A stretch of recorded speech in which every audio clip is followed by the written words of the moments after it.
দিয়েছি মাম্পি দাস, ভারতীয় জনতা পার্টির অত্যন্ত লড়াকু নেত্রী, তাকে বলাই ঘোষ ওসি প্রথমে জয়েন করতে বলেছিল। এই যে গত রবিবার মিটিং হয়েছিল, জয়েন কেউ করেনি। একটা সুদেশনা বলে মাননীয় মহিলা একজন জয়েন করেছেন, তিনি তৃণমূলেরই লোক। তার স্বামী ওখানে মুরগির মাংস কাটার দোকান করেন সরকারি জায়গায়, তাকে দিয়ে জয়েন করিয়ে বলা হয়েছে বিজেপি। মাম্পিরা কেউ পরিচিত নন, যারা সন্দেশখালী আন্দোলনের নেত্রীরা যোগ দেননি, তাই ওসি খুব অসম্মানিত হয়েছেন। তাই খুব কায়দা করে তিনি ভিলেজ পুলিশের ফোন থেকে উনি রীতিমতো ধমকেছেন। আমি কলেজ স্ক্রিনশট দিয়ে, নাম্বার তো দিতে পারি না, ওটাকে ইরেজ করে আমি মাম্পি স্টেটমেন্ট দিয়ে সোশ্যাল মিডিয়াতে দিয়েছি।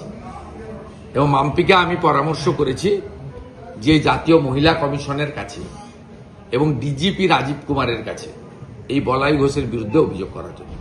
আমি একটু আগে আরেকটি পোস্ট করেছি, সেটা হলো গতকাল থেকে তৃণমূলের ইকোসিস্টেম কালীগঞ্জ বিধানসভা উপনির্বাচনে কেন ক্যামেরার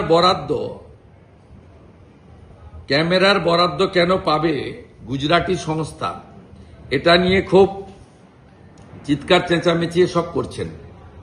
তা আমি সোশ্যাল মিডিয়াতে, এবং এদের ক্যামেরা লাগানো নিয়ে কোনো অবজেকশন নেই। অবজেকশনটা হচ্ছে যে কেন গুজরাটের লোক করবেন এখানে। এটা টেন্ডার করে হয়েছে প্রথমত। আমি একটা সোশ্যাল মিডিয়ায় দিয়েছি, আপনাদের রিপিট করছি, যে 1989 ব্যাচের অত্রি ভট্টাচার্য বাঙালি হওয়া সত্ত্বেও তাকে বাদ দিয়ে 1991 ব্যাচের মনোজ পন্থ, উত্তরাঞ্চলের অধিবাসী, তাকে আপনি চিফ সেক্রেটারি করার সময় বাঙালি বা বাংলার কথা মনে ছিল না মমতা ব্যানার্জি আর তার ইকোসিস্টেমের। সঞ্জয় মুখার্জি আইপিএস, তিনি রাজীব কুমারের থেকে সিনিয়র। সঞ্জয় মুখার্জিকে বাদ দিয়ে রাজীব কুমারকে ডিজিপি করার সময় বাঙালিদের কথা আপনার মনে ছিল না। তাই এই ধরনের সংকীর্ণতা মানসিকতা, এটা ভারতবর্ষের মধ্যে বৈচিত্র্যের মধ্যে যে ঐক্য, তাকে বাধাপ্রাপ্ত করে। আমরা মনে করি আমরা সবাই ভারতীয়। আপনি যেভাবে বাঙালি অবাঙালি এসব করেন প্রয়োজন মতো, দরকার মতো, যেভাবে আপনি হিন্দি স্পিকিং, গুজরাটি, অসমিয়া, উড়িয়া প্রয়োজন বোধে এদেরকে আক্রমণ করেন, এর আমরা তীব্র নিন্দা করি। অগ্নিমিত্রাপালের গাড়ি আজকে আবার আটকানো হলো, বলা হচ্ছে বিজেপি উত্তরীয় আছে, সেটা খুলে অগ্নিমিত্রাপাল ভালো উত্তর দিয়ে দিয়েছে। কাজ নেই তো খইভাজ, এটা ওদের নতুন ব্যবসা খুলেছে। আমি বলছি আরেকটা বিষয় সেটা হচ্ছে যে আজকে শঙ্কর ঘোষ গতকালই জানিয়েছেন যে তিনি আজকে ধর্নায় বসবেন। এই যে বিধায়করা তাদের টাকা খরচা করতে পারছেন না, করতে দিচ্ছে না, পাচ্ছে না, মানে দেওয়া হচ্ছে না, এইটাকে আপনি কিভাবে দেখছেন? একজন এটা কি মনোভাব সরকারের? এটা ওরা বুদ্ধবাবু বলে করতেন, উনি না বলে সব প্রশাসনকে দিয়ে করছেন। বুদ্ধবাবুর সময় তো এই জিনিস ছিল, সিপিএম এর সময়। বুদ্ধবাবুকে আমি পার্সোনালি রেসপেক্ট করি। বুদ্ধবাবুর সময় তো পার্টি সিস্টেম তাই ছিল। ওরা উই আর 235, দে আর 30। উনিও ভাবছেন উই আর 225, দে আর 65। বামেদের সময় কি টাকা এরকম ভাবে খরচা করা যেত? বাধা দিত, কিন্তু আলটিমেটলি পারত না। 2006 থেকে অসভ্যতামি করেছে বাম। নন্দীগ্রাম আন্দোলনের পর থেকে রাস ঢিলা হয়ে গেছিল। 14ই মার্চের পর থেকে ব্যুরোক্রেসি বুঝে নিয়েছিল আর সময় এরা যাবে। এখন যখন অনেকে বুঝতে পারছেন যে এরা যাবে। তথ্য দিয়েছেন যে ডেঙ্গু কমেছে বিগত 3 বছর। হ্যাঁ, বিগত 3 বছরে ডেঙ্গু রাজ্যে কমেছে, এটা ফিরাজ হাকিম একটা তথ্য দিয়েছেন। ওই তথ্য লুকানো, ডাক্তাররা ডেঙ্গু লিখলে ট্রান্সপারের ভয়ে ডাক্তারদের দেখিয়ে ওদের মনগড়া তথ্যের সঙ্গে প্র্যাকটিক্যাল কোনো সম্পর্ক নেই। এই যে বর্ষা শুরু হয়ে গেল, তার আগে যে ডেঙ্গু আটকানোর জন্য যে টিম আছে, নালা পরিষ্কার, ক্যানেল পরিষ্কার, বিভিন্ন কালভার্ট স্লুইসের গেট থেকে পানা কচুরি পরিষ্কার করা, এ তো লং স্ট্যান্ডিং একটা টিম আছে। Health department, irrigation department, municipality department, panchayat department, সব মিলিয়ে একটা ওয়ার্কিং টিম আছে। 2025-এ প্রি মনসুনের কাজও ইরিগেশন করেনি, ডিবিসির সঙ্গে কোঅর্ডিনেশন মিটিংও হয়নি, আর সেপ্টেম্বর পর্যন্ত ডেঙ্গুর প্রাদুর্ভাব থাকে, মানে শীতের আমেজ শুরু হওয়ার আগে পর্যন্ত। এর যে আমরা গুঁতো দিতেই বলছে এসওপি বানাবো, বা এসওপি তো আছে, সব ক্ষেত্রেই আছে। আমি ইরিগেশন মিনিস্টার কিছুদিনের জন্য ছিলাম, আমি তো অ্যাটেন্ড করেছি। স্বাস্থ্য দপ্তর হচ্ছে নোডাল ডিপার্টমেন্ট।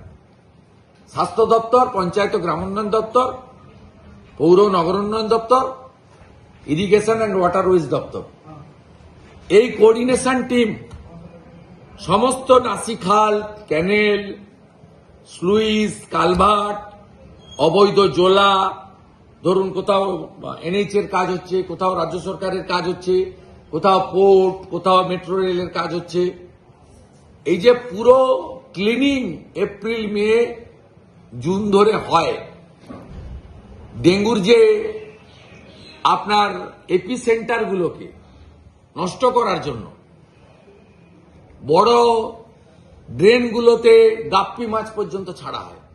এবার আপনারা কিছু দেখেছেন, কোঅর্ডিনেশন মিটিং হয়েছে, এবং এই প্রথম 25 সালে, 24-এ অল্প কিছু করেছিল, এবারে zero pre monsoon maintenance work. কোন জায়গায় বাঁধ মেরামত, রিপেয়ারিং হয়নি। আজকে শ্রীমতী চন্দনা বাউরিকে অধ্যক্ষ বাধা দিচ্ছিলেন, বালি তোলার ফলে কোথায় গর্ত, কোথায় নদী বাঁধ তো ধ্বংস করে দিয়েছে বালি তুলে। জলপাইগুড়ি থেকে পশ্চিম বর্ধমান, বীরভূম হয়ে বাঁকুড়া, পুরুলিয়া নেই, বাঁকুড়া, পশ্চিম মেদিনীপুর, কোথাও নদী বাঁধের কোনো অস্তিত্ব নেই। বালি মাফিয়ারা সমস্ত কেটে কুটে ধ্বংস করে দিয়েছে। অথচ national green tribunal, central pollution control board, Bharat সরকারের পরিবেশ দপ্তরের ক্লিয়ার গাইডলাইন আছে, 2 মিটারের বেশি ডেপথ খোঁড়া যাবে না, পকলিং মেশিন, জেসিপি মেশিন নদীর বেড়ে নামানো যাবে না। পশ্চিমবঙ্গ মানা হয়? এ তো যা করেছে সবাই হিন্দু ধ্বংস, বেকার ধ্বংস, শিল্প ধ্বংস, কৃষক ধ্বংস, আলু চাষি ধ্বংস, সাথে সাথে প্রকৃতি মা যা যা দিয়ে গেছিল তাকেও ধ্বংস করে দিয়েছে। ফায়ার ব্রিগেডের অপদার্থতার জন্য দম বন্ধ হয়ে মারা গেছেন, বা আগুনে পুড়ে মারা গেছেন, বা বহুতল থেকে ছাপ দিয়ে মারা গেছেন আগুন থেকে বাঁচার জন্য। এটা সরকারি তথ্য, বেসরকারি তো সংখ্যা আরো বেশি হবে। 14 বছর পরে সব হয়ে গেছে 200%। এই রাজ্যে দমকলের কেন্দ্রের সংখ্যা কত? 130। দমকলের ইঞ্জিন কত? 350। জাতীয় যে রেকমেন্ডেশন কমিটির, সেই কমিটির রেকমেন্ডেশন অনুযায়ী 2000 দমকল কেন্দ্র এখানে হওয়া উচিত, উইথ মডার্ন ইকুইপমেন্টস। 100 কোটি টাকা গজা পেড়ার জন্য বিতরণ হচ্ছে। ইমাম মুয়াজ্জেম ভাতা দেওয়া হয় আরো কয়েকশো কোটি টাকা খরচ করে, কিন্তু জনস্বার্থে যে কাজগুলো দরকার সে কাজ পশ্চিমবঙ্গ সরকার করে না। এটা আমি স্পষ্টভাবে আজকে এখানে উল্লেখ করেছি। এর সাথে সাথে ঝুপড়ি এলাকাতে আগুন লাগিয়ে দেওয়ার পিছনে নারকেলডাঙ্গা থেকে খিদিরপুর, হাওড়ার মংলাহাট, উদ্দেশ্য হচ্ছে অত্যন্ত মূল্যবান জমিগুলো ওদের প্রথম ত্রাণ ও বিপর্যয়ের মোকাবিলা থেকে কিছু অর্থনৈতিক ক্ষতিপূরণ, তারপলিন দড়ি মাছ দিয়ে শিফট করে দেওয়া। ওই জায়গাটা কিছুদিন ভ্যাকেট থাকবে, তারপরে ওখানে প্রমোটিং হবে। আমার মেনশনের পরে মাননীয় পৌর নগর উন্নয়ন মন্ত্রী তিনি বলার চেষ্টা করেছেন যে আপনি কোথাও এরকম হয়েছে দেখাতে পারবেন না। অসংখ্য এমন হয়েছে, আমরা দেখিয়ে দিতে পারি। এক্ষেত্রে যা ঘটছে তাতে নানা রকমের বিষয় রয়েছে, কিন্তু তার মধ্যে একটা শাসক ঘনিষ্ঠ প্রমোটারদেরকে ওই মূল্যবান জমি পাইয়ে দেওয়া। আর এসওপির কথা উনি বলেছেন, কিন্তু এসওপি আগেও ছিল, এখনো আছে, তার মনিটরিং, ক্লোজ মনিটরিং হয় না। আপনারা হইচই করেন, আগুন লাগে, লোক মৃত্যু মুখে পতিত হয়, নিজেই দাঁড়িয়ে বলছেন বড়বাজারে লাইসেন্স ছিল না। আরে লাইসেন্স ছিল না তো বিরোধী দল বলবে, লাইসেন্স দেখার দায়িত্ব তো আপনার। আপনি তো বেশ কয়েক বছর হয়ে গেল কর্পোরেশনের মেয়র, আপনি তো ফ্রম দ্য বিগিনিং পৌর নগর উন্নয়ন মন্ত্রী অনেক দিন ধরে। আপনি এখানে আমার বলার পরে বলছেন লাইসেন্স ছিল না, তাহলে আপনি অ্যাডমিট করছেন যে লাইসেন্স না থাকা লোকেদেরও হোটেল চালানো দেয়া যেতে পারে, এক্সপায়ারি ডেটের ফায়ার ডিস্টিংগুইশার থাকতে পারে, এবং দমকলের যে পে লোডার দুটি আছে তাকে দীঘা নিয়ে চলে যাওয়া হয়েছিল। ওই জন্য বহুতল থেকে দম বন্ধ করে ঝাঁপ দিয়ে বড়বাজারে পশ্চিমবাংলার অতিথি হিসাবে যারা বাইরে থেকে এসেছিল তাদের মারা যেতে হয়েছে। এই তো অবস্থা। জনস্বার্থে কাজগুলো আমাদের প্রধান বিরোধী, একমাত্র বিরোধী দলের উচিত করা। আমি করেছি, উত্তর দেওয়ার চেষ্টা করেছেন, কিছু সাফাই, কিছু স্বীকারোক্তি, আর কিছু ভবিষ্যতে ভুল শুধরে নিয়ে এগিয়ে যাওয়ার অঙ্গীকার। ভালো, শিখলে ভালো। আমি তো মনে করি শিখতে লজ্জা থাকা উচিত না, শেখার কোনো বয়সও নেই, শেখার কোনো শেষও নেই।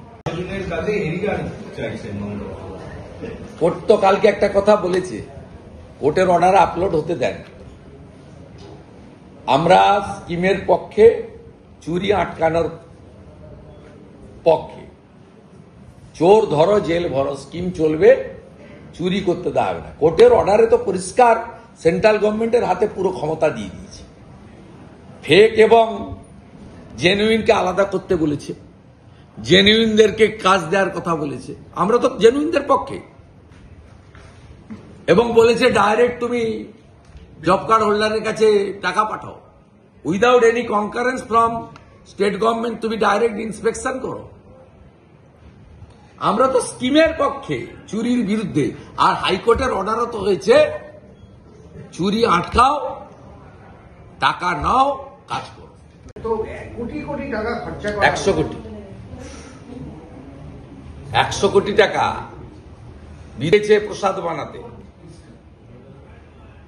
তালিকা আছে আমার কাছে, 50টা দোকানদারের নাম বলে দেবো যারা মূর্তি পূজায় বিশ্বাস করে না। জগন্নাথ দেব, প্রভু জগন্নাথ দেব, প্রভু বলরাম, মাতা সুভদ্রা, চোখে দেখা যায় তো মূর্তি। যারা মূর্তি পূজায় বিশ্বাস করে না তারা প্যাকেট বানাইয়ে ওই সুভেনিয়ার ঢুকাচ্ছে জগন্নাথ দেবের মন্দির, তাদের হাত দিয়ে ঢুকাচ্ছে। যারা বাংলাদেশে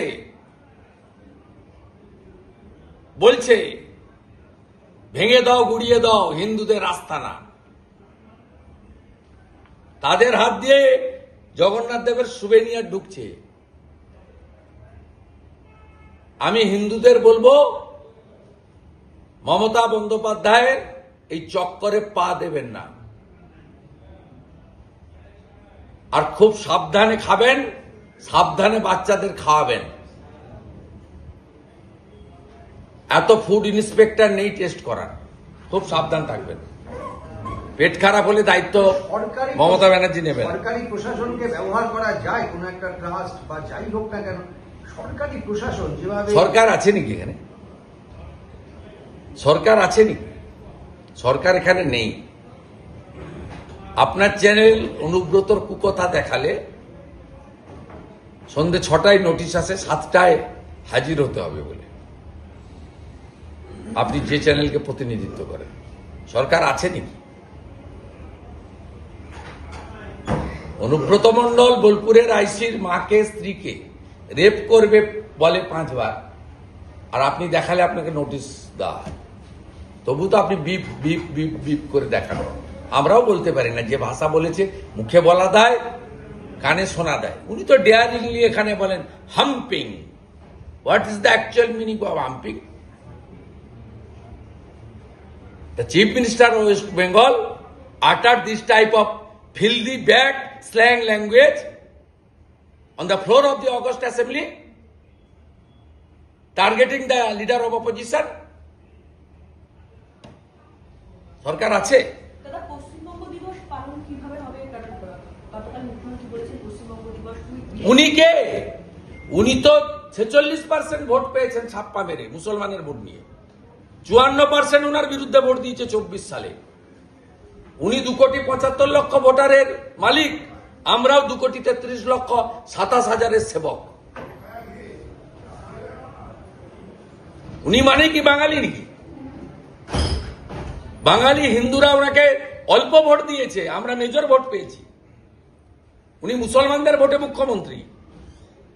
তো উনি কে বলার? উনার তাবকরা পালন করবেন না, গোটা বাংলা বাঙালি পৃথিবী জুড়ে পালন করবেন। আপনি বুঝতে পারবেন নাকি আইনসভার রেকর্ড থেকে 47-এর 20 জুন? কোনোদিন বুঝতে পারবেন না। কালকে আমরা করব ব্যক্তিগত, রাজনৈতিক, সামাজিক, বাঙালি হিসেবে করব। আর পরের বছর 26-এ পশ্চিমবঙ্গ বিজেপি সরকার হবে, সরকারিভাবে হবে। এবং আগামীকাল গোটা ভারতবর্ষের সব জায়গায়, সব গভর্নর হাউসে ডক্টর শ্যামাপ্রসাদ মুখার্জিকে শ্রদ্ধা বিগত দিনে জানায়। আমার আশা কালকেও জানাবে। না না, বিধানসভায় তো আমি 23-এ তুলেছিলাম। স্পিকার তো বলেছে আমার কাছে কোনো রেকর্ড নেই। স্বাভাবিক, এই বিধানসভা ফরমেশন হয়েছে স্বাধীনতার পরে, তার কাস্টোডিয়ান স্পিকার। আর এই রেজুলেশন হয়েছে 47-এর 20 জুন। আমার কাছে রেকর্ড আছে তো, কালকে এসে রেকর্ড আমি আপনাদের দিয়ে দেবো। আমরা কোশ্চেন আওয়ার পরে all BJP MLA assemble here, এবং আমরা এখান থেকে শ্যামাপ্রসাদজির মূর্তি পর্যন্ত হেঁটে যাব। মিছিল তো করার ব্যাপার নেই, মাইক থাকবে না আমাদের। আমরা শ্যামাপ্রসাদজিকে শ্রদ্ধা জানিয়ে যাব। ওটা পশ্চিমবঙ্গ জুড়েই প্রোগ্রাম কাল হবে, নানা প্রোগ্রাম। সকাল 8টায় যাদবপুর বিচ স্ট্যান্ডে, 8B স্ট্যান্ডে প্রোগ্রাম, প্রচুর প্রোগ্রাম হবে, সবাই পার্টিসিপেট করবে। আর বিকালে আমার আসানসোলে থাউজেন্ডস অফ পিপুল কাল আসানসোলে সবাই একসঙ্গে হাত মিলাবে। যারা বাংলা ভাষায় কথা বলেন বাঙালিরাও থাকবে, যারা হিন্দিতে কথা বলেন কিন্তু বাঙালি, 3 পুরুষ এখানে জন্মেছেন। বাংলার সংস্কৃতি, বাংলার খাদ্যাভ্যাস, বাংলার পোশাক, বাংলার রীতিনীতির সঙ্গে যাদের একদম একাত্ম হয়ে গেছেন, তারা কালকে থাকবেন। আমি অ্যাটেন্ড করব। খুব বড় প্রোগ্রাম আসানসোলে কাল বিকেলে।